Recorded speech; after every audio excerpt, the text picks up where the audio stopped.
இனிமே கண்ணை மூடிட்டு கடலை எண்ணெய் வாங்கலாம். ஏன்னா மந்த்ரா கடலை எண்ணெய் இதயத்தின் தயாரிப்பு. வறுக்க பொரிக்க ஏன் எல்லா சமையலுக்கும் மந்த்ரா தான். மந்த்ரா கடலை எண்ணெய், அபார ருசி, ஆரோக்கியமான உடல் நலம்.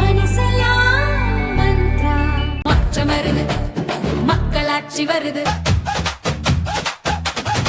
நல்லாட்சினா எடப்பாடியார் தான். வாக்களிப்பீர் இரட்டை இலையே.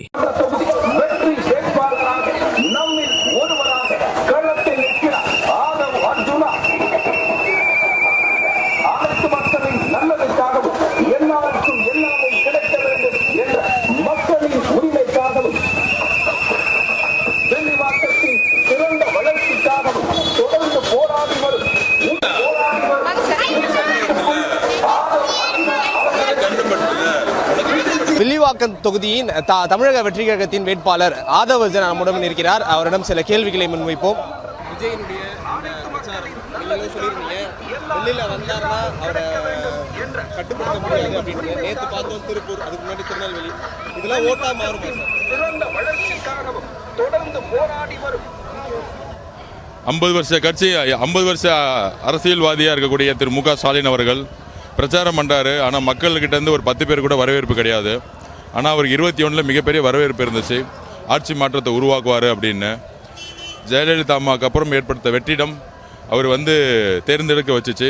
குறிப்பாக அவர் 188 தொகுதி நின்னாலும் ஸ்ட்ரைக் ரேட்டு கம்மியாக 130 தொகுதி தான் ஜெயித்தாங்க. ஸோ அப்படி இருந்தாலும் ஒரு நல்ல நிர்வாகத்தை கொடுப்பாங்க, ஒரு நிர்வாகியாக பார்த்தாங்க, அவர் தலைவராக பார்க்கல.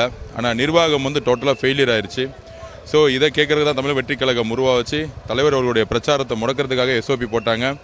இன்றைக்கி 48 மணி நேரத்தில் பர்மிஷன் கிடச்சி நாங்கள் எல்லா இடத்துக்கும் போகும்போது, ஆனால் கிட்டத்தட்ட 40 நாள் 45 நாள் திரு மு க ஸ்டாலின் அவர்கள் உள்துறை அமைச்சராக இருக்கும்போது, முதலமைச்சராக இருக்கும்போது காவல்துறையும் ஒட்டுமொத்த அதிகார மையத்தையும் கவர்மெண்ட்டையும் எங்களுக்கு எதிராக மட்டுமே பயன்படுத்தினார்.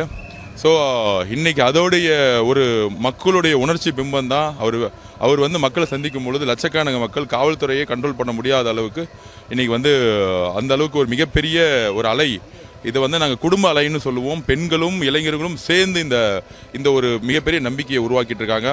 77க்கு அப்புறம் புரட்சித் தலைவர் எம்ஜிஆர் அவர்கள், புரட்சித் தலைவி அம்மா அவர்களுடைய கனவு இந்த திமுக குடும்பத்தை, ஊழல் குடும்பத்தை மக்கள்கிட்ட அகற்றணுங்கிறது தான்.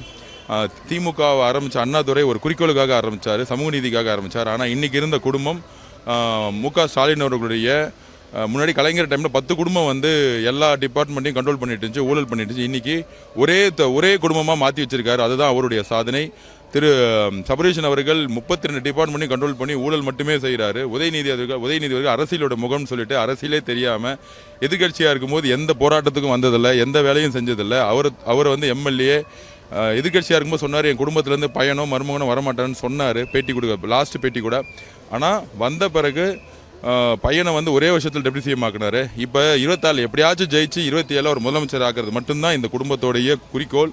இந்த குடும்ப ஆட்சியை ஒழிக்கணும்னா எங்களுடைய தலைவருடைய மிகப்பெரிய ஒரு கரிஸ்மாட்டிக் லீடர் ஆகட்டும், அவருடைய பேச்சுக்கள் மக்கள்கிட்ட மிகப்பெரிய அளவில் எடுப்படுது. மு க ஸ்டாலின் அவர்கள் பேசினா ஒரு 500 பேர் கூட பார்க்குறதுக்கு இன்றைக்கி மக்களுக்கு இன்ட்ரெஸ்ட் கிடையாது. ஆனால் எங்கள் தலைவர் பேசும்போது சமூக ஊடகத்தலைவர்களும் டிவிலையும் 5 கோடி பேர் பார்க்குறாங்க. 10 லட்சம் பேருக்கு மேலே வீதிகளை கூடுறாங்க. ஸோ மக்களுடைய பாதுகாப்பை கருதி எங்களுடைய பரப்புரையை நாங்கள் மேற்கொண்டுட்ருக்கோம். மிகப்பெரிய மாற்றம் 50 வருஷம் கழித்து குடும்ப அலையாக மாறி தமிழக வெற்றி கழகம் தனிப்பெரும்பான்மையுடன் ஆட்சி அமைக்கும் என்பது உறுதி. சார், 2021 நடந்த அதே பிரச்சாரத்தை தான் இப்பயும் உதயநிதியும் சரி ஸ்டாலினும் மேற்கொள்கிறாங்கன்றாங்க. ஏன்னா 2021 அப்பயும் எடப்பாடி பழனிசாமியை விமர்சிப்பது, அந்த ஃபோட்டோவை காமிச்சு விமர்சிப்பது, விஜயை விமர்சிப்பது, இந்த மாதிரி பண்ணிட்டு இருக்காங்க. இப்போ அவங்களோட சாதனைகள் எதுவும் இல்லைன்னு நினைக்கிறீங்களா?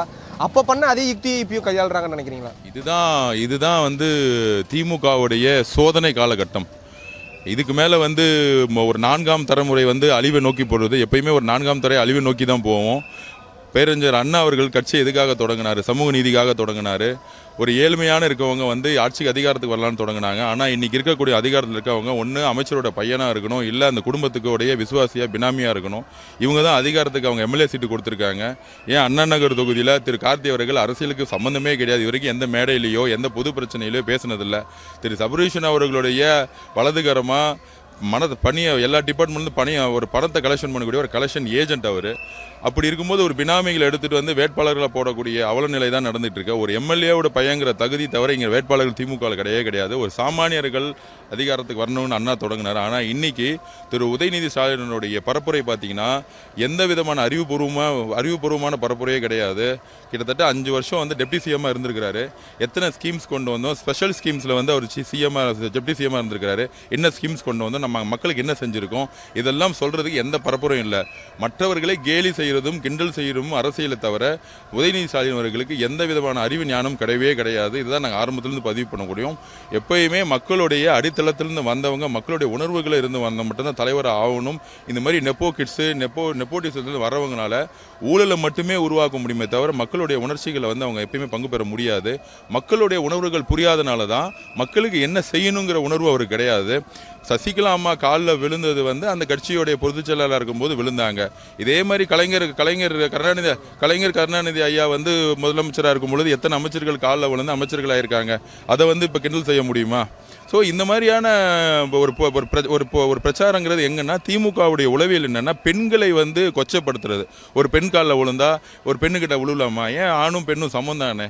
ஒருத்தர் அவர் வந்து இபிஎஸ் ஐயா வந்து அவர் சசிகலா அம்மா காலில் விழுந்துட்டார். ஆனால் அதுக்கப்புறம் சசிகலா அம்மாக்கு அவர் என்ன துரோகம் செஞ்சாருன்னு துரோகத்தை பற்றி பேசலாம், நேர்மைத்தன்மையை பற்றி பேசலாம், அரசியல் பேசலாம். காலில் உழுவுறது வந்து ஒரு நேர்மைத்தன்மையற்ற இதுன்னு வந்து ஒரு அந்த பெண்ணை கொச்சைப்படுத்தி ஒரு ஆண் வந்து ஒரு பெண்ணோட காலில் விழுறது வந்து எவ்வளோ கேவலமான விஷயம் அப்படின்னு ஒரு கீழ்த்தரமான பெண்ணை நோக்கி விமர்சனம். அதே மாதிரி திரு இபிஎஸ் பழனிசாமி அவர்கள் அவரும் தரம் தாழ்ந்து அவர் வந்து ஒரு இன்ஸ்டாகிராமில் ஒரு பெண்ணுக்கு ட்வீட் போட்டிருக்காரு. அந்த பெண் யார் தெரியுமா? அவர் வந்து பால் டயர் குடிச்சிட்டாரு. ஸோ அதுவும் வந்து ஒரு நடிகையை வந்து உள்நோக்கி அந்த நடிகையை பேஸ் பண்ணி பேசக்கூடிய அரசியலுங்கிறது தவறான அரசியல். எப்பயுமே ஒரு பெண்ணை வந்து ஆணோட இணைத்து அரசியலில் வந்து அந்த பெண்ணை வந்து அந்த ஆணை விமர்சிக்கிறேன்னு சொல்லிட்டு அந்த பெண்ணை சமூக ஊடகங்களில் பதிவிடுறதும் அந்த ஃபோட்டோவை பதிவிடுறதும் ஒரு நடிகையில் வந்து அரசியலில் உள்ள கொண்டு வந்து இந்த உறவு இருந்துச்சுன்னு சொல்கிறது வந்து ரொம்ப அநாகரிகமான பெண் அடிமைத்தனத்துடைய உச்சபட்ச மைண்ட் செட் இருக்கவங்க தான் அதை பண்ணுவாங்க. 2 பேருடைய பிரச்சாரம் திரு பிபிஎஸ் ஐயா அவர் முதலமைச்சராக இருந்து அவர் 40 வருஷம் அரசியல்வாதிக்கிறாங்க. தமிழ்நாட்டில் எவ்வளோ பிரச்சனை போயிட்டு இருக்கு. தூத்துக்குடியில் 12ஆம் கிளாஸ் சகோதரி ரேப் செய்யப்பட்டு கொல்லப்பட்டிருக்காங்க. 2 வயசு குழந்தை கற்பழிக்கப்பட்டிருக்கு. தமிழ்நாட்டில் கடன் 6 லட்சம் கோடி ரூபாய் இன்க்ரீஸ் ஆகிருக்கு. எந்த மாதிரி எக்கனாமிக்கலாக வந்து தமிழ்நாடு ஸ்டேட்டை உருவாக்கணும், கல்வியில் வந்து கவர்மெண்ட் ஸ்கூல்ஸ் எல்லாமே தரம் வந்து ரொம்ப ரொம்ப பின்னாடி இருக்கணும் ப்ரைவேட் ஸ்கூலோட. ஸோ என்ன மாதிரி வளர்ச்சி கொண்டு வரலாம், என்ன மாதிரி வந்து இளைஞர்களுக்கான வேலைவாய்ப்பை கொடுக்கலாம், இந்த மாதிரி வந்து அரசியல் கருத்துக்கள் பேசணுமே தவிர கொள்கை ரீதியாக ஒருத்தர் பேசணுமே தவிர தனிப்பட்ட ரீதியான கேலி கிண்டல்கள் வந்து மக்கள் வந்து புறக்கணிப்பாக. அதுவும் நடிகைகள் பெண்களை நோக்கி அவங்கள வந்து ஒரு அரசியல்வாதி தலைவரை கீழ்த்தரமாக பேசுகிறேன்னு சொல்லிட்டு அவங்களுடைய புகைப்படத்தையும் அவங்களோட நடிகளை புகைப்படுத்தும் போது கொஞ்சம் கூட வந்து ஒரு பெண்ணை வந்து சமமாக பார்க்காத ஒரு மனநிலையும் உளவியலும் இந்த மாதிரி தலைவர்கள் ஆட்சியிலையும் அதிகாரத்தில் வரும்போது பெண்ணுக்கான பாதுகாப்பு ஏன் உருவாக்கப்படலைன்னா இதுதான் வந்து பதிவுங்கிறத நான் பதிவு பண்ணுறேன். வில்லிவாக்கம் தொகுதிக்கு வந்துடுவோம். வில்லிவாக்கம் தொகுதியில் நீங்கள் களம் காண்றீங்கன்னு தெரிஞ்ச உடனே இங்கே இருக்கக்கூடிய கார்த்திக் மோகனை நிற்க வைக்கிறாங்க. அதே மாதிரி சபரீசன் நேரடியாக களத்துக்கு வராரு, அந்த கூட்டங்களில் கலந்துக்கிறாரு. அதே போல் இங்கே உதயநிதி ஸ்டாலின் நான் ஜெயிக்கிறனோ இல்லையோ இங்கே கார்த்திக் மோகன் ஜெயிக்கணும் அப்படின்லாம் சொல்கிறாரு. இது எப்படி பார்க்குறீங்க? ஆதவ் அர்ஜுனாக்கான ஒரு நெருக்கடிங்களா இல்லை ஆதவ் அர்ஜுனாக்கு எடுக்கிற ஒரு? நான் ரொம்ப சாதாரண ஆள் ஆக்சுவலாக. என்ன சாமானியமான ஒரு ஆள். ஒவ்வொரு வீதியாக ஒவ்வொரு ரோடாக நான் வந்து பிரச்சாரத்தை வந்து மக்கள்கிட்ட கொண்டு போயிட்டுருக்கேன். இங்கே வந்து கார்த்திக் மோகனுக்கும் இந்த தொகுதிக்கும் சம்மந்தமே கிடையாது. அண்ணா நகரில் அவர் ஃப்ரிட்ஜு மிக்சி காசெல்லாம் கொடுத்து தான் எம்எல்ஏன்னு ஒரு கனவுல இருந்துட்டு இருந்தார். அதுவும் வந்து சபரேஷனோட பினாமி கார்த்திக் மோகன் ஊருக்கே தெரியும். ரியல் எஸ்டேட் ஒரு ரியல் எஸ்டேட் கம்பெனியை ஒரு 4 வருஷத்தில் பலாயிரம் கோடி ரூபாய்க்கு உருவாக்குனாங்க. அதுக்கான ரைடெல்லாம் அவர் ஃபேஸ் பண்ணாருன்னு தெரியும். ஸோ சபரீஷன் அவர்கள் தான் இங்கே நிற்கிறாரு. அதை வந்து ஒரு பினாமியாக கார்த்திக் அமைச்சிருக்காரு. அவரோட சேர்ந்து ஒரு 100-150 கோடி ரூபாய் அனுப்பிச்சு இப்போ ஓட்டுக்கு வந்து 5000 ரூபா கொடுக்க ஆரம்பிச்சிருக்காங்க. 10,000 ரூபா கொடுக்கறதுக்கு பிளான் பண்ணிட்டு இருக்காங்க. 100 கோடி செலவு பண்ணிட்டோம். ஜனநாயக முறையில் வீதிக்கு வீதி மக்கள்கிட்ட நாங்கள் போகிறோம். 10 வருஷமாக இங்கே திமுக எம்எல்ஏ தேர்ந்தெடுத்தாலும் ஒரு எம்எல்ஏ ஆஃபீஸுங்கிறதே கிடையாது. எம்எல்ஏ வந்து எந்த வீட்டுக்கும் வந்ததே கிடையாது, பார்த்தது கூட கிடையாதுங்கிற ஒரு உணர்வு இருக்குது. அதனால தான் நான் வீடு வீடாக போயிட்டுருக்கேன். கண்டிப்பாக கார்த்திக் மோகனுக்கு அரசியலுங்கிற ஒரு ஒரு இது வரைக்கும் அரசியல் அவர் இருந்ததில்லை வந்ததும் இல்லை. என்ன வந்து வீழ்த்தணுங்கிற ஒரே காரணத்துக்காக ஒரு மணி பேக்கோடு அவர் அமைச்சிருக்காங்க. இது வரைக்கும் அவர் மேடல் ஏறி பேசினதில்லை, இப்போ பொதுமக்களோட பிரச்சனைகளை பேசினதில்லை. இங்கே வந்து 90% வீடுகளில் குழாய் தண்ணீரே கிடையாது, மெட்ரோ வாட்டர் கிடையாது, 75-80% ரோடு கிடையாது. இதோட நான் 13 தடி தடுக்கி விழுந்திருக்கேன், என் காலிலேருந்து ரத்தமே வந்திருக்கு. அப்போ இந்த மக்களுக்கு ரோடு இல்லை, ட்ரைனேஜ் ஃபெசிலிட்டி இல்லை, கழிவு நீரும் குடிநீரும் கலந்துக்குது. இந்த மாதிரி அடிப்படை தேவைக்குள்ள ஒரு காலேஜ் கிடையாது, இங்கே ஒரு ஸ்கூல் நல்ல ஸ்கூல்ஸ் கிடையாது, ஒவ்வொரு வார்டிலையும் நல்ல சுகாதார மையம் கிடையாது. பட்டா கொடுக்குறேன்னு சொல்லிட்டு 8000 வீடுக்கு பட்டா கொடுக்கல. சத்யாநகர் ஃபுல்லாக வீடை இடிச்சிருக்காங்க. ஸோ வில்லிவாக்கம் தொகுதி முழுவதும் இந்த பிரச்சனை மிகப்பெரிய அளவில் அதிருப்தி இருக்குது. திமுக காரங்களில் இருக்கக்கூடிய இங்கே வாசு ஜெயின்னு சொல்லுவாங்க, சாதாரண கவுன்சிலர்றதுக்கு முன்னாடி வீடே இல்லாமல் சைக்கிளில் போனவங்க இன்றைக்கி 14 வீடு வச்சுருக்கிறாங்க. ஒவ்வொரு புறம்போக்குலாண்டையும் பட்டா போட்டு அவங்க வச்சுருக்கிறாங்க. இந்த மாதிரி ஒரு லோக்கல் கவுன்சிலர்ஸோடைய அழுத்தங்கள் வந்து மக்களுக்கு வந்து அதிகமான ப்ரெஷர் கொடுத்துருக்கு. இந்த 2 கவுன்சிலர்ஸை நம்பி தான் திரு கார்த்தி அவர்கள் வந்து இங்கே உள்ளே வந்திருக்கிறாரு. அவரை பொறுத்த வரைக்கும் வெறும் பணத்தை மட்டும் நம்பியிருக்காரு. நாங்கள் மக்கள் வந்து மாற்றம் வேணும்னு நினைக்கிறோம். நாங்கள் உண்மையாக இருக்கோம். அது இல்லாமல் கஞ்சா செல்ஸ் ஒவ்வொரு தெருவிலையும் அதிகமாக இருக்குது. பெண்களுடைய பாதுகாப்பு, பெண்கள் ஒரு ஸ்ட்ரீட் லைட்டு கூட இல்லை, சிசிடிவி கேமரா இல்லை. இந்த மாதிரி எல்லா தாய்மார்களும் ஒரே வார்த்தையாக திமுக 10 வருஷம் ஓட்டு போட்டு இங்கே ஆஃபீஸ் இல்லைங்கிற ஒரு பதிவு தான் பண்ணிட்டு இருக்காங்க. கண்டிப்பாக ஆட்சி மாற்றம் திமுக எந்த காலத்திலும் 2வது தட்டி வந்ததா சரித்திரமே கிடையாது. ஏதோ ஒரு அரசியல் சூழ்நிலைகள் மாறும், ஒரு தலைவர் உருவாவார். அன்னைக்கு எம்ஜிஆருக்கு அப்புறம் யாருமே இல்லைன்னு கலைஞர் சந்தோஷப்பட்டுட்டு இருந்தார். ஆனால் புரட்சி தலைவி அம்மா வந்தாங்க.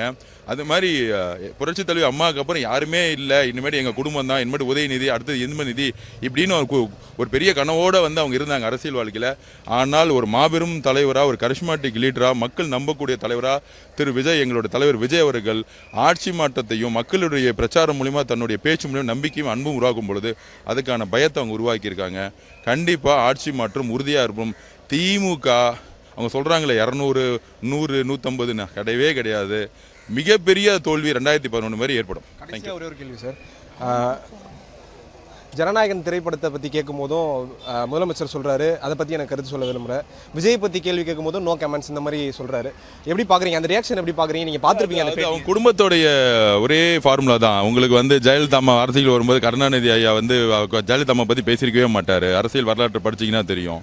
அந்த அம்மாவை வந்து சாரியை பிடிச்சி கிழிச்சாங்க, ப்ளவுஸை கிழிச்சாங்க, அடித்தடி பண்ணாங்க.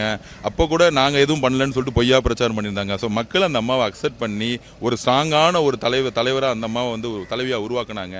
ஸோ அந்த மாதிரி முதலமைச்சர் அதை முக கருணாநிதி கிட்டேருந்து கற்றுக்கிட்டதான். அந்த எங்கள் தலைவரை பற்றி பேச மாட்டாங்க, கட்சியை பற்றி பேச மாட்டாங்க. ஆனால் ஒட்டுமொத்த காவல்துறையும் ஒட்டுமொத்த அரசாங்கமும் ஸ்டாலின் அவர்கிட்ட இருக்கும் பொழுது எங்களுக்கு எதிராக வந்து பயன்படுத்தினாங்க. அதுக்கேற்ற மாதிரி எத்தனை தாட்டி ஹோம் செக்ரட்டரி எங்களுக்கு எதிராக பேட்டி கொடுத்துருப்பாங்க, எத்தனை தாட்டி வந்து டிஜிபி ஏடிஜிபி பேட்டி கொடுத்துருப்பாங்க எங்களுக்கு எதிராக. இதெல்லாம் காவல்துறையும் அதிகாரிகளையும் எங்களுக்கு எதிராக ஒரு அரசாங்கமே எங்களுக்கு எதிராக இருந்துச்சு. ஒரு கட்சியை வந்து எதுக்குறது கூட பிரச்சனை இல்லை, ஒரு அரசாங்கம் எங்களுக்கு எதிராக இருந்துச்சு. இன்னைக்கு அர்ச்சனா பட்நாயக் மேடம் நேர்மையான அதிகாரி வந்த பிறகு, டிஜிபி கமிஷனர் ஏடிஜிபியில் மாற்றின பிறகு எல்லா எஸ்பிகளும் ஒழுங்காக வேலை செஞ்சுட்டு இருக்காங்க. திருப்பூரில் மட்டும் போலீஸ் வந்து சரியாக பிளான் பண்ணல, அதனால தான் க்ரௌடை சரியாக ஆர்கனைஸ் பண்ணல. எங்களுக்கு காவல்துறை கிட்ட கூட வேண்டுகோள் எப்பயுமே நாங்கள் சேர்க்கிறேன்னா, திருநெல்வேலி கன்னியாகுமரி ரொம்ப நல்லாவே, கன்னியாகுமரியில் ரொம்ப நல்லா எஸ்பி வந்து நல்லா பண்ணியிருந்தாரு. அது மாதிரி சில காவல்துறை வந்து நாங்கள் வேண்டுகோள் கொடுக்குறோன்னா ஒரு கரெக்டான பிளானிங் எங்களுக்கு கட்சியோடு சேர்ந்து பண்ணும்போது மக்கள் பாதுகாப்பு வந்து அது என்ஷூர் பண்ணப்படும். ஸோ இன்றைக்கி 48 மணி நேரத்தில் பர்மிஷன் கிடச்சி எங்கள் தலைவர் வந்து பிரச்சாரம் பண்ணும்போது, இதே ஸ்டாலின் அவர்கள் இருக்கும்பொழுது பர்மிஷன் ஏன் 45 நாளாக கொடுக்கல, கோர்ட்டுக்கு அலைய வச்சுட்டே இருந்தாங்க. இதுதான் அவருடைய சூழ்ச்சி. மக்களை விஜய் அவர்கள் சந்திக்கக்கூடாது. சந்திக்க முடியாத போது மக்கள் பாதுகாப்புக்கு நாங்கள் தனியாக போய் லட்சக்கணக்கான மக்கள் பாதுகாப்புக்கு நாங்கள் வந்து அதுக்கான எங்களுக்கு ஒரு பயம் இருக்குது. அப்போ இதை வச்சுக்கிட்டே விஜய் அவர்கள் வீட்டை விட்டு வெளியே மாட்டான்னு பொய்யான பிரச்சாரத்தை உருவாக்குனாங்க. இப்போ வெளியே வந்து பிரச்சாரம் பண்ணும்போது லட்சக்கணக்கான மக்கள் வராங்க, ஸ்டாலின் அவர்களுக்கு 10 பேர் கூட வரதில்லை. இதனால் இதுதான் ஆட்சி மாற்றத்துக்கான பரப்புரை. 21 திமுகவுடைய ஸ்டாலின் பெரிய பரப்புரை பண்ணும்பொழுது ஆட்சி மாற்றத்துக்கு மக்கள் எவ்வளோ பேர் கூட்டினாங்கன்னு தெரியும். இப்போ மக்களே புறக்கணிக்கிறாங்க. ஆட்சி மாற்றம் வருவது மிகப்பெரிய உறுதி. தேங்க்யூ.